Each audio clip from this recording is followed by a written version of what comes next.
everyone. Welcome to the Working Immersive podcast. I'm Chris Fonte, CTO of CustomerXR. We have here Kevin Sheehan, CEO of CustomerXR. Do both. And so what CustomerXR does is that we help businesses roadmap an XR strategy and help future-proof them and implement different XR technologies into what they do to help solve problems. And we just started this podcast to just kind of bring people on and talk about ways to do so and what we're doing to kind of change the narrative around XR. A lot of people think that virtual reality is just for games.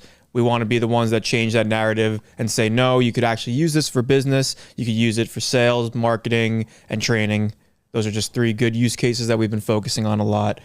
And Kevin Sheehan over here has been very kind of new to XR, but he's also been very into it like as of late. I'm coming from 10 years of using XR technology, but I mean, how do you feel like about it, just getting into it recently? I feel great. I feel very immersed. Welcome to the Working Immersive podcast. I am Kevin Sheehan. I am co-founder of CustomerXR, along here with our Chief Technology Officer, Mr. Chris Fonte. We started this company early in 2025, and we thought it would be both fun and necessary to start a podcast where we talk to people who are working in extended reality technologies. Chris has been doing this for over 10 years now. I am very new to it. I only got into it about a year and a half ago when Chris and I had a casual conversation about what he was doing. And in the past year, we have spun up CustomerXR, which is a digital agency, I guess best way we would describe it, where we're doing bespoke extended reality applications. That's defined as obviously virtual reality, augmented reality, for enterprises, for commercial enterprises, companies large and small who want to use extended reality and immersive experiences to further greatest connections with customers, with employees, with patients. Mm-hmm. And since I'm new to this community, I was really excited about just recording any one of a normal conversation Chris and I would have about working in this field. And going forward, we are going to have many members from the XR community. We work a lot with New York Virtual Reality Group, the Glimpse Group, XR Guild, a lot of New York-based virtual reality focus and XR-focused groups. And there's tons of great people in those groups, and we want to bring some of them on and showcase what they're doing. A lot of them have kind of similar ideas to us in ways to kind of merge the business world and the XR world together. So, Chris, why don't you share with the world, who we're talking to right now, how you got into extended reality, VR, AR? Sure thing. So years ago, I was at Comic-Con, tried out a Oculus. It was an Oculus dev kit back then. And just, by the way, we don't need Lord of the Rings on this explanation either. We can just kind of give the highlight. I'm just making sure. I've done this explanation many times. There was a little bit of a prelude. And I could go on for an hour in this, but I'm going to shorten it down. Tolkien out. So yeah, tried it out. It was just a 360 video of a Formula One car. Mm-hmm. I was like, that's pretty cool, but it didn't capture my eye as much as when I tried it a couple of years later at PAX East, where I tried Robo Recall on the Oculus Rift, and that was the first game interactive experience I had in XR. And when I did that, I was like, okay, this is going somewhere. That prompted me to start buying my own XR VR equipment. I bought an Oculus Rift, and I realized that you needed at the time you needed a computer, sensors, a bunch of stuff, and I was like, this is a lot for someone to get into. Sure. So how old are you? That was when I was in college. I was, I think I was probably 22, 23. And so, yeah, I got like the computer and everything set up, and then I was like, let's make a business out of this. So I tried to bring it to parties, events, set it up for people, show them VR for the first time. And that kind of just led to me working at VR World, met my co-developer, Brian Colon, who we're going to probably have on at the next episode. Mm-hmm. We started developing our own games. That led to us developing apps for some businesses that approached us and said, hey, like, we see what you're doing. Maybe we can make an XR app to help sell our product. After that, we got some momentum. Kevin here saw what we were doing, and now we're here. Now we started CustomerXR. It's interesting, and the whole crux of this podcast really is to focus on people who work in this space. And it's always been interesting to me that when you first got into it, and we'll get into how we know each other in a bit, you approached it from a commercial perspective. Like when you first started really getting into it, I noticed, having known you as a much younger man, you had an entrepreneurial approach to it. It wasn't just about the games. Like you instantly said, hey, how can I start hosting events and birthday parties, creating experiences and making a little money from it? It was always about making it accessible to people. And back then I found that the best way to do so was to bring games to parties and stuff, because that's where people were going to be trying this stuff for the first time. I figured if I gave them a good first impression of the technology, when they experience it again, maybe at their job or something, they would be more adept to trying it, less apprehensive about it. And to this day, we still have that mission of trying to make it accessible now to businesses. So I'm glad you did, obviously. So I know Chris, we go back probably about 15 years. I'm very good friends with his family who live across the street from me. So I've known Chris for a long time. I've watched him grow up. I've always been both fascinated and quite proud of Chris, how smart he is and how ambitious he is. So I was excited to go to him with this idea of starting a company where we could work on building enterprise-grade virtual reality, augmented reality applications for, commercial interests. My background is I am co-founder of a company called CloudLinks that we founded 11 years ago. And our industry, our business is working with major US brands and helping them use technology to further a greater customer experience. We started out working in US-based call centers.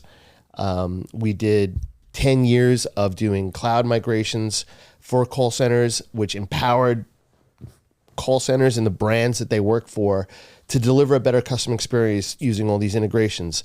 And what that left us with, and this is the conversation I had with Chris a year and a half ago, if not, closer to 2 years now.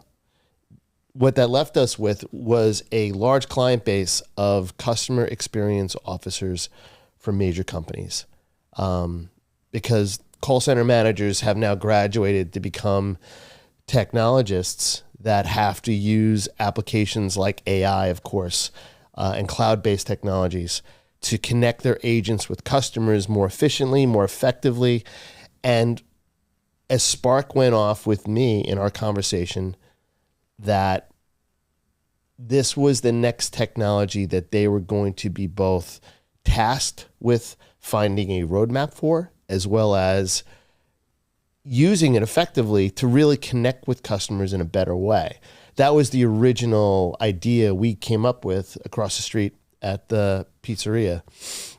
Mm-hmm. And I think I remember you saying back when you started really getting momentum with CloudLinks, it was at a time when a lot of these companies were forced to migrate to the cloud, right? Yeah. And now we're kind of in this year 2025. A lot of people are seeing XR. It's exponentially growing. The technology is getting better and better. Meta's releasing a bunch of stuff, and so maybe we're approaching that same kind of same kind of cusp. It absolutely is. For the past year, I've put various virtual and augmented reality applications in front of many of our clients, and all of them universally have said that they were impressed to no measure. And they all say the same thing. We didn't realize the technology had gotten so advanced because, and I've made this point to many people in the XR community, I think the general perception of non-XR people who are just looking at it now, of which I was, is that this is something that kids got 5 years ago for Christmas, and it's games. It's for Batman and Vader Unleashed. That was my first experience with it, maybe about 5 years ago when it first came out. I got it for my nephew. I tried it out. It was cool, but then forgot about it. And current stats, as I understand it, is that there's roughly 21 million Meta Quest 2 and 3s out there in the market. They've sold that many. I am willing to bet there's no small percentile of those that are sitting around because their kids got them and they just use them for games. And you're a gamer, I'm a gamer. What happens with games when they come out is that we play most games, I think, we play them ad nauseum, and then we move on to another thing, and we kind of, or we have to go out and get jobs. Yeah, and there's a lot of great VR games out there. I play them all the time. I there's some games that I don't get tired of, like Boneworks and Super Hot and stuff, but you can only go so far with games, and it's a bit of an oversaturated market, I think, of game developers that are trying to make different cool experiences that are ultimately just games. And we kind of noticed that there was just kind of this emptiness in the space of developers that were making business focused apps and trying to find ways to develop apps that a business person can use, or that are non-gaming. Right. So, a good friend of ours, Hasib, he's done presentations on this as well, where we categorize VR content as there's games, and then there's the other. Mm-hmm. And the other could be like lifestyle apps, fitness apps, that kind of thing. That's where we see that there's a little bit less development going on. It's very much like there's a lot of games development going on, like I said. And that's where we are trying to we're trying to change that narrative. We're trying to, show people beyond games. I would bet with real money right now that the ratio that Meta sees as there's games and then there's other, it's going to be two to three other 5 years from now. Because in my opinion, again, as very much a civilian and an outsider, but a fairly successful business person who has worked in technology my whole career, I see this truly becoming like the cell phones were back in 2005. When I first got my first Apple phone, I legitimately did not know what to use it for other than making phone calls and text messaging. None of us did. And it really took me a good 2 or 3 years of having one before I started using apps, maybe even more. Where I started using the apps. And I think that extended reality technologies that exist in both the Meta and Apple platform, and I want to talk about Apple in a bit, can deliver. I really do think there was sort of a spark of lightning when we sat down and we spoke about building a business around this. I think that we are right now at the very, very beginning of massive adoption by major brands, organizations, companies who are going to use the power of an immersive experience to connect with somebody. I've done it, and I use both my Meta headset and my Apple Vision Pro daily for work, for not just working on our project with CustomerXR, but I use it for Excel. I use it for reading documents. Emails for sure. I also almost refuse to watch any media I really care about not in my Apple Vision Pro. Mm-hmm. Like, so when Andor just came out last week, I will not watch that on a television. I will only watch that on my Apple Vision Pro. And because it's such a powerful experience. It's so unlike anything you're going to see on a television. Mm-hmm. At least that's how I feel. One thing about watching media while in VR is you can't really get distracted.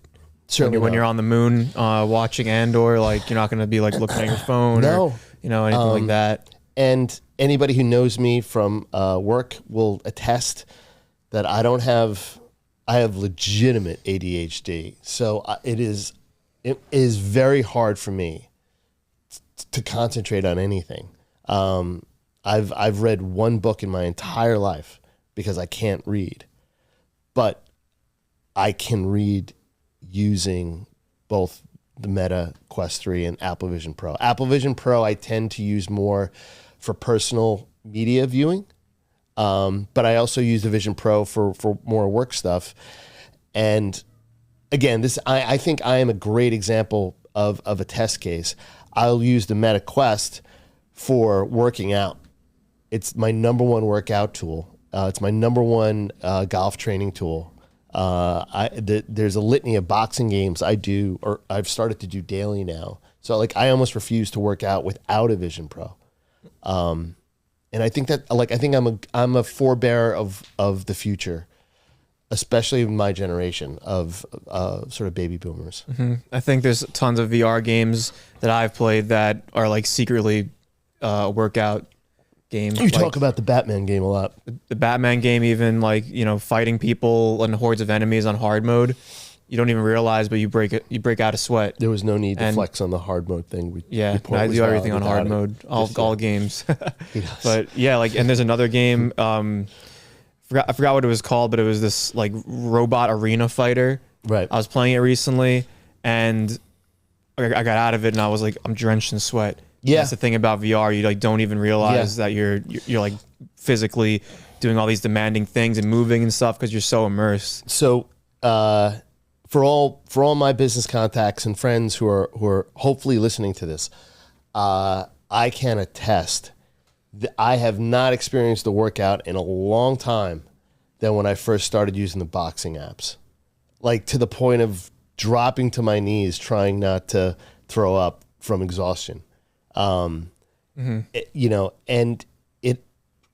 it pulls you in very quickly, which is great for working out. Like the toughest thing about working out is obviously doing it, like getting motivated enough to do it. Mm-hmm. And with the VR headsets, you can put it on and you can be in a boxing ring in 30 seconds and someone's throwing punches at you. And you just instinctively, you start moving. And once you start moving, then it's a lot of fun. Yeah, the boxing game that I'm most familiar with is Creed Rise to Glory. I used to bring that around when I used to do events, and that game I've seen people go crazy with. Like, I used to bring it to bars, and I had to hold everyone back because these like jocks would get like drunk, and then they're like punching so hard, and I'm like, dude, it's a game, don't punch that hard. And again, they just get immersed to get into it. You know what it is? It's jocks just being jocks. Always ruining the idea. Yep. We had that game at VR World too. Same thing. Like people would get like wasted and then they go into that and they would punch the wall. We had a bunch of like cuts on the wall and stuff from the controller. Right. Mm-hmm. So how CustomerXR came about is that Chris was overwhelmed by so many lawsuits of people breaking their hands that he ended up shutting that business down, and we just spun it up as a new one. Mm-hmm. Shout out insurance agents. Yeah, it is funny watching people who have never done it use it. Mm-hmm. And when I first started using the Meta Quest 3, I did actually I sprained my hand from falling because I crashed into a table. But then once like anything, you get used to it and you use it. That's one thing I've always thought about a lot and been focusing on all these years is like that first experience that someone has in VR. Sometimes I'll ask people like, have you tried it before? They'll say, oh yeah, I tried it. It was like this roller coaster thing. I got sick, or like it was like this scary monster was coming out at me and it was too intense. Like I don't want to do it. Like if you put someone in for the first time it's some intense experience like that, then they're going to have a bad time. I'm assuming that was a guy who said that just from the tone. Guys and girls. Did someone actually say there was a scary monster I was afraid of? Yeah, the haunted house games. It's kind of funny. Yeah, affected the manner. Did you realize that there really isn't any scary monsters? It's just a game. Just a game. But yeah, like I used to think about that a lot, and my solution was I found a couple games that one didn't have any locomotion controls, so there wasn't any movement, because that's one way that people could get sick from VR is when they're using analog stick controls and they're not used to it, and their eyes are seeing themselves moving, but their inner ear is not feeling the movement, so it triggers this like nausea reaction because it thinks you're poisoned. Yeah. And so that's why people get sick when they're playing a game where there's a lot of motion. So there's games where that you just stand still, and if you walk in real life, that's how you move in the game. Those games are perfect for people like first timers. So I focused a lot on that. Yeah.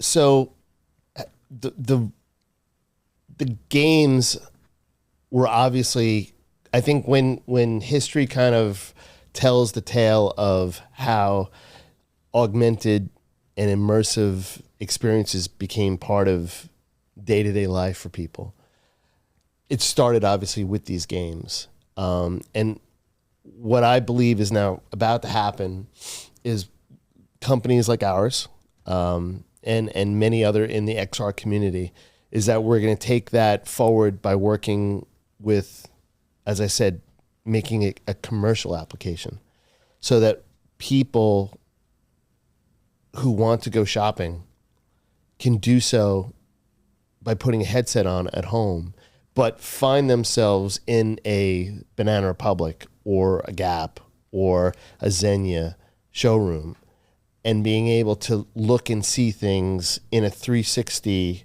virtual way. Gucci has already done that to some degree with their app on the Apple Vision Pro, which I still am checking out, and it is phenomenal. And I reference the Gucci app often now because we're talking to a lot of retail companies and a lot of marketing officers for major brands. I reference the Gucci app on the Apple Vision Pro often. It is spectacular. It's almost flawless in its execution, and it brings you, it's not just about selling you a bag at all. It's bringing you into the world of Gucci. It brings you, it gives you an option to see the original factory where things are made. You have a chance to sit at a fashion show, their most recent fashion show, and then it gives you a chance to see a showroom with the bags that you can pick up and spin around and look at from different angles. I can't believe there aren't more brands chasing that right now. It's a great way to tell stories in an immersive way. It's a great way to like build brand awareness, and just get people like excited in general about your product. So the Working Immersive podcast, as we said, is going to be focused on speaking to the business community, many of whom I know, and that's sort of my connection here. But also talking to the people who work in the XR business, the XR community, of which has been amazingly welcoming to an outsider like myself, starting with the New York VR meetup. You know, DJ and Hasib could not have been more welcoming and excited about having an outsider come in and learning about what everybody was doing. So we want to have a lot of people from that, certainly that meetup, on to talk about what their day-to-day life is, what they're working on, where do they think the industry is going to go. The XR Guild in Brooklyn, another great group that has been really great for us, and we know a lot of people there. Harvard XR, which I was at 2 weeks ago. Founders Lab. Yeah, Founders Lab. These people are all kind of coming together, and they're so positive and almost altruistic about what they're trying to do together. Like there's this undercurrent of, as I said, altruism and wanting to use XR for positive world impacts. There's not a person in any of the groups you've introduced me to that I haven't walked away saying that person was a really great person. That was a great conversation. I've also realized that I guess it's because just how the whole field of VR has been. It's been like a lot of ups and downs, and there's just a lot of people that want to champion it and they see the potential in it. So that's maybe why everyone's so interested in just helping each other out, making things open source. There's a lot of tutorials online. People just want to see this field succeed. Right. And they want to help, and they want to help each other. It's great. So we want to have a lot of those people on and talk to them again about, what they're doing and where they see this new technology going. And they're really not, like I said, they're really fun people. I don't think anyone's really making a lot of money in it right now. And perhaps that's the reason why everyone is so nice and is so altruistic and so focused on helping each other grow. Our business model with our company, CustomerXR, I sat with Chris and Brian, his business partner from Chris's former company, Pioneer VR, as well as my two partners, Mike and Frank from CloudLinks. And we said, okay, we're committed. We're committing a lot of money to this idea. We want to make sure that it's fully funded and we can really go for it. What's the business model? And the idea that Chris and I kind of came up with, I think it first hit at CCW Nashville, which was a customer experience show, was maybe we don't try to build everything ourselves. Maybe what we do is we work as advocates and sort of cheerleaders for what XR can do for a company. Sorry, I just label us both as cheerleaders. And then we can work as sort of an ambassador between the corporate companies and then our network of XR developers. So what we want to do is help people to grow and get their companies and their own talents off the ground financially, because I believe there's a lot of money on the sidelines with major U.S. brands who realize I can make another commercial, I can make another website, I can do some sort of promo, or I can put stuff on social media. Outside of that, what are you really doing to market who you are? You can make, there's only so many TikToks you can make. There's only so many commercials you can make. Extended reality, virtual reality now gives these companies, these organizations, a way of impacting potential customers or existing customers on a level like you have to experience it to really understand it. Mm-hmm. And deploying something like that could go beyond just like the typical having an app on the app store and then downloading it. Yeah. You could have kiosks at a store with the headset or sales reps with the headset, and then show clients and customers a virtual reality experience that really speaks to them in that one moment. They don't actually have to have a headset. They could just try it out for like a 2-minute quick immersive experience, and then they're much more adept and more comfortable with like a purchase or buying something or a decision like that. Right. Number one thing I'm hearing from clients, you can imagine what the first ask or comment is, well, how much does it cost? And it's an interesting point for people who when I'm dealing with chief customer experience officers for big companies, well, no one uses them because they're too expensive is kind of the perception. Meta has done an amazing job of making these things very cost effective for somebody to get. They came out with the Meta Quest 3. This is a 3. It's right here. Meta came out with the Quest 3S, which right now is retailing for $260. This one was about $500. And I mean, that's less than a cell phone. Even that's less than a cell phone. And the things that you can do with it almost negate, it doesn't negate having a cell phone yet because of its size.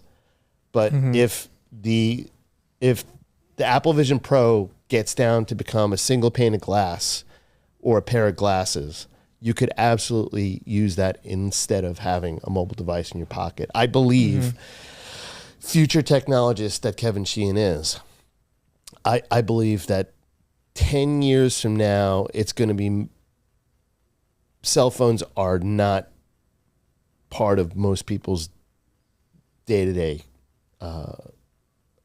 accoutrement. I think 20 years from now, they're going to look back and they're going to say, we can't believe these people carried small computers in their pockets all day long when they have a single pane of glass where they can go virtual, augmented, email, video call, web browser, check your home cameras. Like, it's going to be everything. Yeah, and we want to try and get businesses thinking that way. Yeah. And thinking about that kind of stuff, because they they don't even know this exists. No. So imagine when we tell them what's coming. We want to be able to stay on top of that kind of stuff so that we could advise them help guide them and roadmap, like, how are we going to use this stuff? These people, their eyes light up when I explain to them what we've seen from Meta insofar as the Orion glasses, which are probably about 2 to 3 years away, where you have a pair of Ray-Ban glasses on that now give you the ability to have all the things that I just said in front of you, as well as the advances that virtual reality is going to make in the next 2 or 3 years. I also, not that I'm an expert yet, but I'm getting close. I do a ton of research. I spent a year working with Chris, researching this business. We put up a 7-figure investment behind this idea. So I really wanted to make sure that we knew what we were doing. And there's no way Apple's not in this fight. And they definitely are trailing as far as market share. Yeah. But that is not going to, I don't believe that's going to last too much longer. Despite all the articles that say that the Vision Pro is not like a success or whatever, like, they're still supporting Vision OS. There's a lot of there's improvements. There's new apps coming out. Yeah, like, it's not going anywhere. It's the only thing that could happen is that they're going to release a smaller, more effective version of it. Yeah, I make a good point. We were talking to a really big luxury hospitality brand about 3 weeks ago. And we were talking about the strengths and weaknesses going back and forth between Meta and Apple. And obviously, you would think everybody would run to the Meta platform because they have 21 million out in the market. It is largely estimated that the AVPs, the Apple Vision Pros, have between 350 and 500,000 sold. You can go on eBay right now and get one for about $2,500. They retail for about $3,500. The one I got, really with all the bells and whistles, about $4,000 and change. People think that makes them cost prohibitive to develop on. I'm like, I would argue that audience who have them has a ton of disposable income for something as frivolous as an Apple headset. That person or persons, that family, probably has 20 grand for a vacation. So in a weird way, it's look at it as you're marketing to a very gated, affluent community. Which is perhaps why Gucci only exists 100%. in the Apple. 100%. 100%. As a layperson who uses both platforms, I think the AVP still has a better audio-visual, or I should say visual experience or augmented experience. I think it has a higher processing power, I think. But the AVP, I think, is better in, as I said before, for actually using, perhaps. Yeah, I think the AVP, the main difference between that and the Quest is that the AVP doesn't have controllers. Yep. You could do hand tracking with the Quest, and there's games that use hand tracking on the Quest, but a lot of the experiences were built around controller use, which is why there are like more games and stuff. The Apple Vision Pro has more productivity apps, so you could just use your hands to click on things here and there, but not many games. Like, there are some games, but they're not like they are on here. Like, you're not going to be fighting people as Batman on the Apple Vision Pro with no controllers yet. But I have heard that they might be partnering with Sony to be using some of the, I think the PlayStation VR's controllers and allowing those to connect to the AVP or something like that. Or they'll probably just release their own proprietary controllers, maybe with the next version that comes out. But I mean, I think hand tracking is really cool, and there's a lot of potential there too. So the fact that it's a hand tracking only headset, I think it's not that bad. I think it's actually pretty cool. Yeah. I agree with you. I think the AVP needs some sort of third party device. You touched on games before. As a baby boomer new to the XR world, my number one Meta app it's actually split between E5 Golf and then Golf Plus. both of which utilizes an actual golf club that connects to the controller. Yep. And it's like a peripheral. The gameplay between those two platforms, those two games, anyone who's listening who is a golfer, I strongly recommend going out and getting a Meta Quest 3 and checking out the golf games in that, because it is 90% accurate. And my business partner, Mike G, who's a huge golfer, he's tried it out and he agreed with me. It's about 90% accurate to what my swing really is like. So all the mistakes that I make playing, I make those same mistakes in especially the E5 golf. That's probably the one slightly a bit more tighter. Using peripherals and just merging the physical world with these virtual reality experiences, I think that's how you really take things to the next level. Yeah. That's how I always theorized.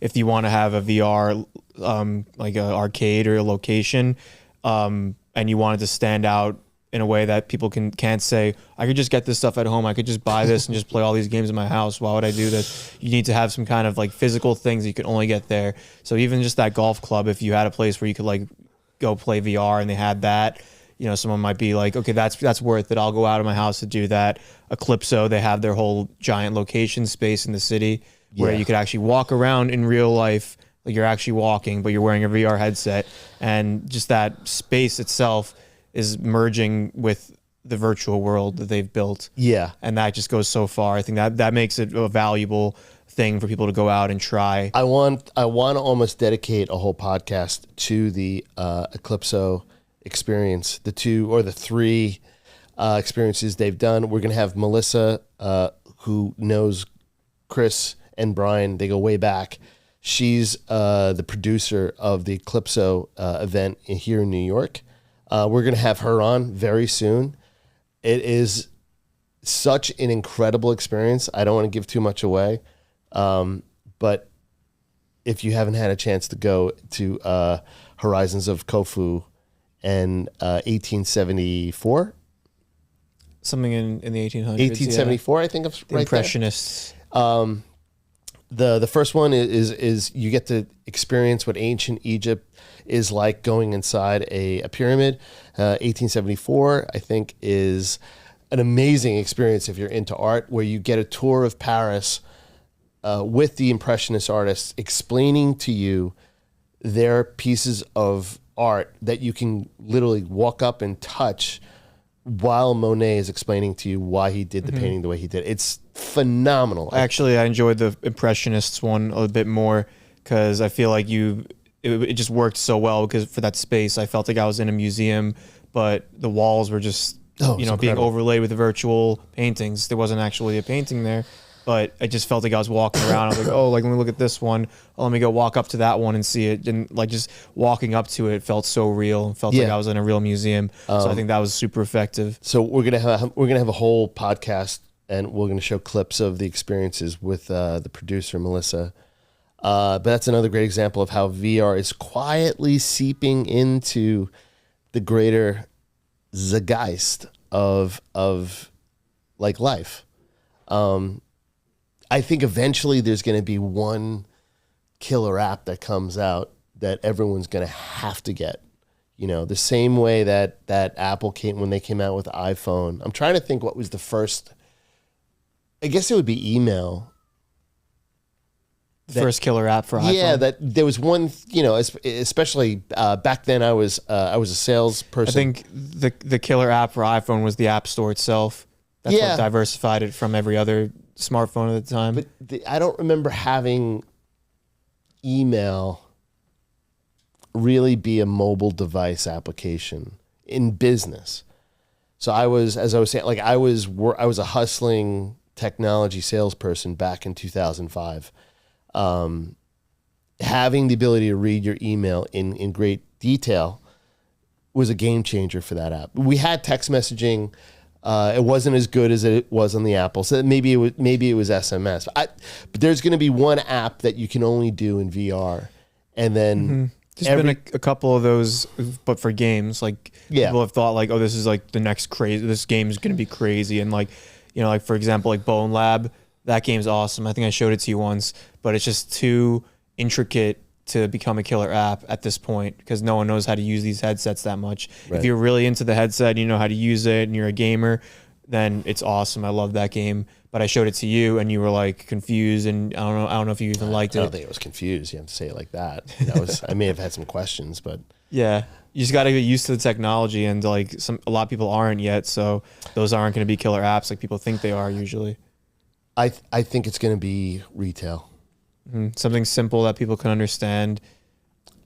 I think once people at home have the ability to go shopping, like you're going to a mall, not doing it on an iPad, I'll pick on Banana Republic because it's probably a good middle market brand. If I had the ability to go visit a Banana Republic from my house or my office and really walk around and see clothes, but also, one of the things I think people miss with malls closing is the vibe. You want to experience the vibe of a brand. And VR absolutely gives you the ability to do that. Yeah, because looking at it on an iPad screen, you're not going to get like the aesthetics and the decor that you sometimes get like when you go into an Abercrombie. Yeah, you can like tell you're in one because like there's like all that unique decor. Yeah, there's the music is going and like yeah, and that's what makes you buy the same stupid T-shirt that would be for sale at American Eagle, except you're just getting the kind of Abercrombie and Finch vibe. I just devalued the entire Abercrombie and Finch brand. So we will not be calling on them. Yeah, no, they're doing fine. I think. They're doing fine outside of the lawsuits. That'd be a cool experience though, to Abercrombie in VR because like they have such a unique layout. I'm blown away. No one has done it on a larger scale because you've shown me. I've seen it. The technology exists. If Abercrombie called us up tomorrow, we could build that app. We would probably have to rope in, a handful of our connections within the XR community for sure. But that's our business model. But again, we want to make this about, working in immersive and both looking at it from an outsider commercials perspective as far as, hey, I'm chief marketing officer for a major company or I'm in the customer experience world. I'm a CX decision maker. I want to understand what's going on with virtual reality, but also we want to make it about the people who work here and to teach us the things that are capable using this technology now. And we would rope them in. It could be done right now. And Gucci I think Gucci's not going to sell a bag online. I think maybe I'm wrong there. Maybe you can. I haven't, unfortunately, bought a Gucci bag. But I think they want the vibe to inspire people to go out and buy a Gucci bag. And they really did a good job of that with their app. And I'm just waiting for these other brands to get in and start doing it. Every kind of luxury brand should have an Apple Vision Pro experience, I think. Yeah. Oh, absolutely. We have a couple verticals that we've chosen to focus on because we're looking down like who's silly for not investing in it now. Retail jumps out at me. Also hospitality, home remodeling. We've done a couple of very successful engagements. Home remodeling is a little different because the technology is like just there at this point to make some viable stuff to help give home remodelers a way to help their clients visualize how things are going to look once they're done and things like that. Back a couple of years ago, in order to do this kind of stuff, you would have to bring in a computer, sensors, plug it in, set everything up, and now we can just put everything on here, and then you just you put it on someone, boom, they're in. That's it. So the barriers of entry have been diluted to the point where at this point, I think it works with like home remodeling. And just to be clear, to kind of explain that to the other boomers listening, we have the technology now to say, if you're thinking of redesigning your bathroom or your kitchen, you can put on a headset, see your kitchen, but now layer over that different, a facade of a different finish, new cabinets, new countertops, new finishes. The Meta Quest 3 has the technology to map a room out, and I've seen how it works. It's incredible. And to pick up where everything is, and then once it has that information, the developers can do what they want with it. So they say, the Vision Pro says, I see a table there, and now we have the ability to do something with that table in real life and make it, if it was a white table, we can make it a black table. I know IKEA has invested to some degree in a VR application. I don't, have you ever tried it? I can't say I have. I think, and I probably should have researched this before I brought it up on the podcast. I think what it is an in-store app similar to what we built for bath savers and for kitchen savers, where they get to kind of design their kitchen or their bathroom in VR, and then they take that as a PDF or a CAD file from that, and they say, okay, now we know what you want. I believe from what I've read. Yeah, I think that's super effective. It gives people a fun way to engage with the products that they're about to buy, get them excited to buy that stuff, and make them more confident with their purchase decision. Yeah, I was just checking in with time with Jay, the producer. Shout out, by the way, to Jay from Floored Media. We're filming here in his studio, which is incredible. This place love it here. Yeah, this is like, good luck getting Chris out of here. And I wish I was joking when I said that. Yeah, so thanks, Jay. We're good on time.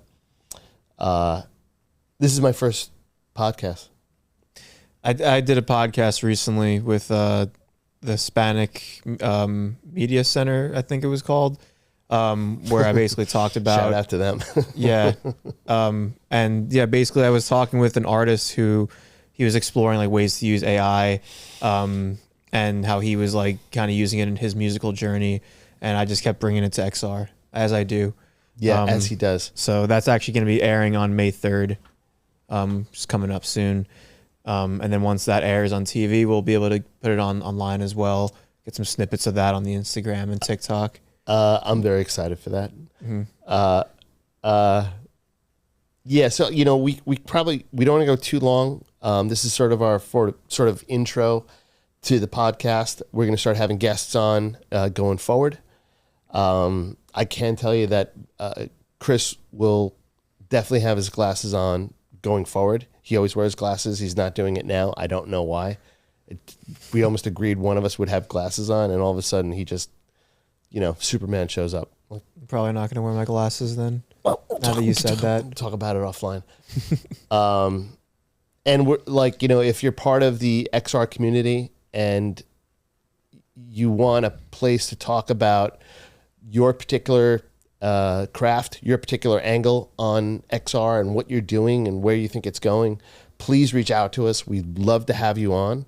And certainly if you're anyone in the business community and you're watching this and you'd like to come on and learn about what you could do with XR and where you think it would be going from your perspective, we'd love to have them on as well. Love to have everybody on. Yeah, having some people in the business world that have never tried XR and just, seeing them them theorize ways that they could use it, and then we could help them kind of just like identify the actual things that they could really do now. I think that would be really powerful as well. Okay. So awesome. So we're looking forward to seeing everybody, and we'll see you soon. Yep. Thanks everyone for watching. Over and out.